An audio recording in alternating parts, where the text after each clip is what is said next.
This is very technical, but it's quite deep. So when I need to, it's kind of like a mask. When I have my COVID mask and then I have the hat. But now I've just sold myself out because if you ever see this hat, it's not me. G'day GQ, I'm Jacob Elordi and these are my 10 essentials.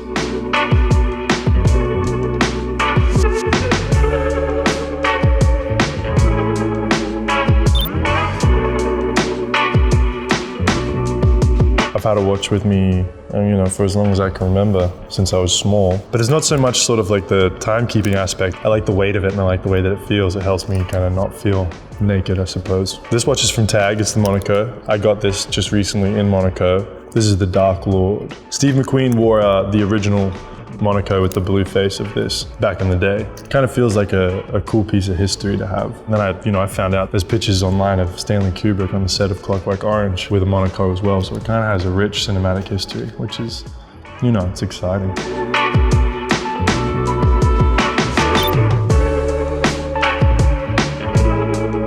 This is a recent essential. A deck of cards is a recent essential to me. I have never understood cards my whole life. I could never learn card games. I didn't have the patience for them. I was reading Val Kilmer's book of poetry. Someone at the start, it might have been Cher. I think it might have been Cher. Cher said he had this poker chip that he would flick between his fingers. And she asked him, why are you always flicking the poker chip? And he said, I don't know when I'm gonna need it. And then a film of his came out and it cut to a scene and he was sitting at the table for no reason flicking the poker chip. And she was like, and so I was like, you know what? I don't know anything about cards. I don't know how to handle them. I don't know how to shuffle. But I was like, I want to have a poker chip. I want to be able to just pull out something sometime. Whether it's a deck of cards, I don't know. I'll learn a little blackjack. I'll play this game called Slapjack. It's a high stakes game of snap. I don't play for money. I play for the thrill of it.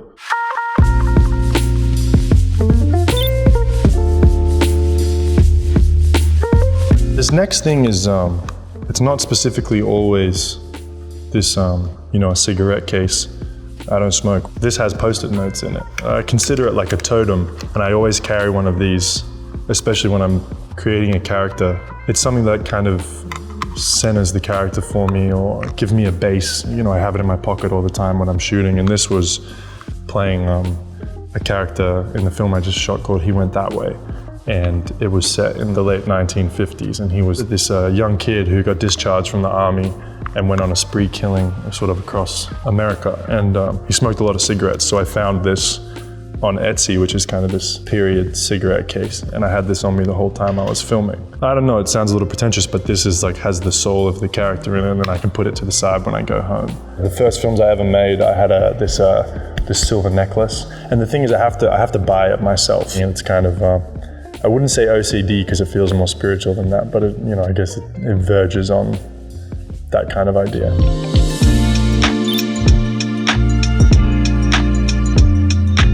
I have a lot of different cameras, but this camera is a medium format Rolleiflex. This particular camera is special because there's this great documentary called, I think it's called I Am Heath Ledger. It's one of the cameras that he uses. So this is definitely one of my most valuable cameras to me, I think. The lens is glass and the pictures are crisp and there's just something kind of timeless. There's this very satisfying feeling that comes from hearing the shutter. The main thing that I try to shoot is the people around me and the things that are happening around me, because I feel a lot of the time when I first came to Hollywood, so much of it is, you wouldn't believe it. So for me, it's just kind of about catching all these memories and moments so that, maybe one day I'll just sit in a big house alone and I'll just flick through them all and I'll have them all there. It'll be like they're all with me, I think. I've already felt the effect of it. I have thousands of printed photos at home in boxes, and every now and then you'll just go through the box and it's just like you can smell the room you're in, you can hear the people speaking, you can feel the moment, what was going on around you in that time, That's it's kind of magic,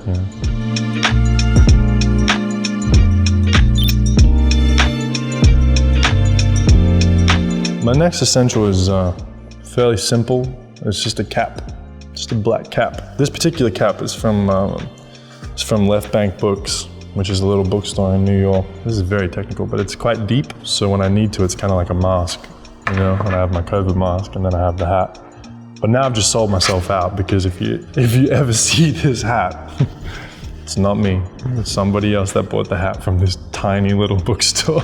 You know when superheroes in the superhero films are like being regular people?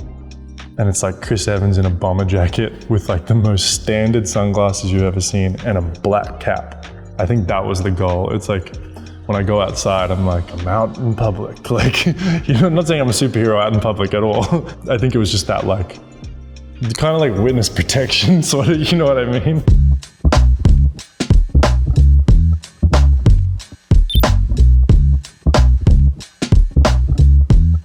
This next item is a tote bag. Somehow, even if they look small, it's kind of like Hermione's bag. You know, in Harry Potter, and she just like pulls a tent out of it, you know? It's kind of like that. You just like keep digging and you will find everything you've ever lost in this bag. I have too many tote bags.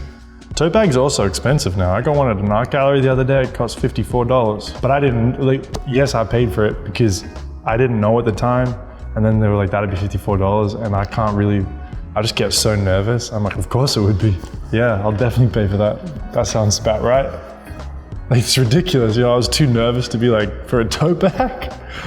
This one did not cost that much. Like, I don't even wear that one because I'm like disgusted with myself.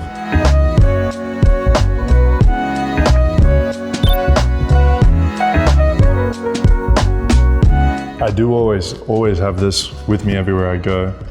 This here is a little traveler's notepad. This is just, you know, personal thoughts. It's by my bed when I fall asleep in case, you know, I have a dream or something like that. My theory is, with having so many books on me all the time, is you never know when you're gonna end up in a hospital waiting room, which sounds dark, but the amount of times that I have ended up in a hospital waiting room for some ridiculous thing and I have to wait like 8 hours and you have nothing to do, and you know, I don't like sitting on my phone.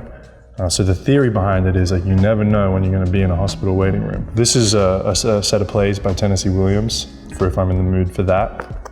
And then I also like to have like fiction on me. This is just another personal notepad that I've had for a little while. This is a workbook, a journal for the character I'm about to play in this film I'm doing. And I found this recently in Madrid, this kind of Adam and Eve notepad, and it kind of, something about it felt like the movie to me. So this is in my bag now all the time as well. I hate to be without things, like, because then the ideas and the thoughts just disappear. And, you know, I don't want to miss anything, I think. I underlined something the other day. Conversation should be like juggling. Up go the balls and the plates.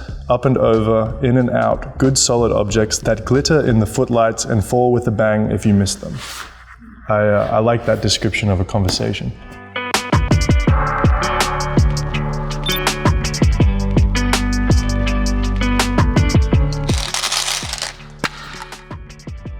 Kind of speaks for itself. It's tasty, keeps your breath fresh, and when I feel uncomfortable in social situations, you know, you look busy if you're chewing.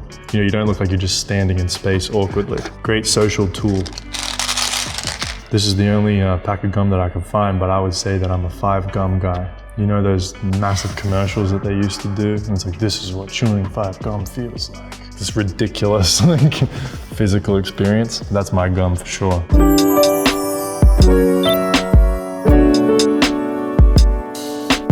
My next essential is a Lamy fountain pen. I didn't much like being at school. I found it kind of boring. I think I found early on, like, by going out and buying the stationery that I wanted and writing with, like, you know, stuff that was different to what everyone else had, it helped me stay interested in what was happening. I've gotten to a point where I really can't do script work or anything without one. I can't just do it with a regular Bic pen. These are the refills of the ink. And this goes with, this is a script binder that my dear friend just gave me recently. And it's kind of like the hat. I've been looking for the perfect kind of leather-bound script for the longest time, and this one kind of just fell in my lap, which I'm incredibly grateful for. Usually you bring things to people's houses when they're throwing a dinner, and he sort of came out of the room and he just kind of threw it on my lap. And he goes, I think you need this.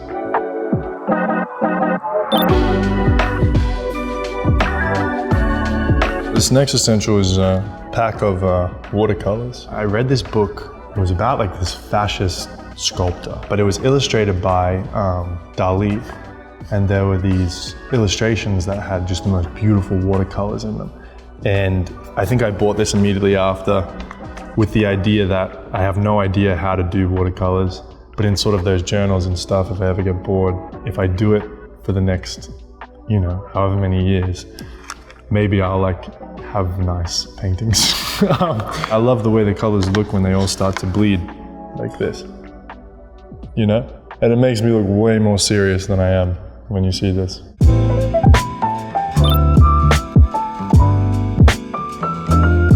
My next essential is a bandana or a face covering. This was before COVID. This, like the hat, I searched for the perfect bandana. It needed to be old, but not, you know, like super used and gross. And I found this in Paris. It's also fun to play with, you know, if you get nervous. And also, my friend Alex Fitzallen taught me something. If you don't have a belt, you can put this through the belt loops, and then you tie it in a knot, and it pulls the pants together. So if you're ever without a belt, get a bandana.